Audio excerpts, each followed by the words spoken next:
pa rin tayo at this time, ito naman ang bahagi kung tawagin namin, Celebrity Talk, at kasama ko po ang aking napakagandang, siyempre, kumadre, Aster Amoyo. Thank you so much, Kuya Germs. And of course, magandang araw o magandang gabi Pilipinas at sa ating mga kapuso sa ibang bansa na inaabot ng GMA Pinoy TV. At GMA Live, okay? Yes. So this time, narito na nga ang beautiful.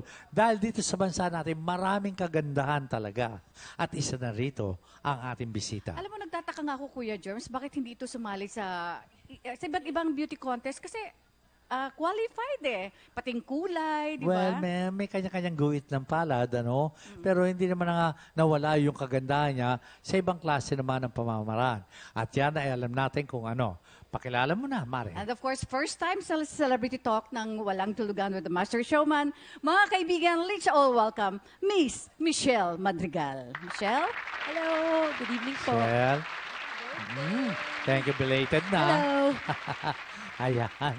Okay. Wow. Birthday month pa rin ni Kuya Oo nga Germs. po. Michelle, habang tumatagal, lalo kang gumaganda. Thank you po. Totoo yan, ha? Salamat po. Alam mo naman ako, sabi ko nga, ikaw yung talagang kailangan ng industriya, mapa-telebisyon, mapa-pelikula. So, saan ka busy ngayon? Ayun po, busy ako sa school at saka dun sa ginawa ko pong pelikula, Bakaw. Oh, anong title? Bakaw po. Ibig po sabihin corn. Oh. Sa Isabela po yun ang tawag nila. Taniman sa corn. ng mais. Yes, yun po ang tawag kasi nila sa Isabela. Is it Bakaw. indie movie or pelikulang? Actually, mainstream po siya. Kasama po siya sa Horror Plus. Aha. And syempre, ang nag-direct po sa akin, si Edgardo Boy Na Vinarao. nagbabalik yes. sa pagdidirect, Kuya Germs. Ito ang comeback movie ni Direct Boy. And of course, launching movie ni Michelle. At syempre, meron kang kasama sa pelikulang yan. Sino-sino sila? Kasama ko doon si Arnold Reyes, si Tito Leo Martinez, Irma Adlawan, Alvin Anson. Alvin Anson. Yun po. So, ano napapaloob sa pelikula? Ang Bako po kasi, yun po kasi yung livelihood namin ni Arnold. Mag-asawa po kami and love story siya na nung nag-asawa po kami, na-obsess po ako na magkaroon ng anak.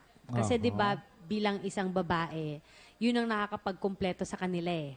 Para mapunta ka sa womanhood mo, kailangan magkaroon ka ng anak. Unfortunately, ako, after 6 years of marriage, hindi pa rin kami magkaroon ng anak. Pero wala naman pong problema. Walang may baog sa amin dalawa.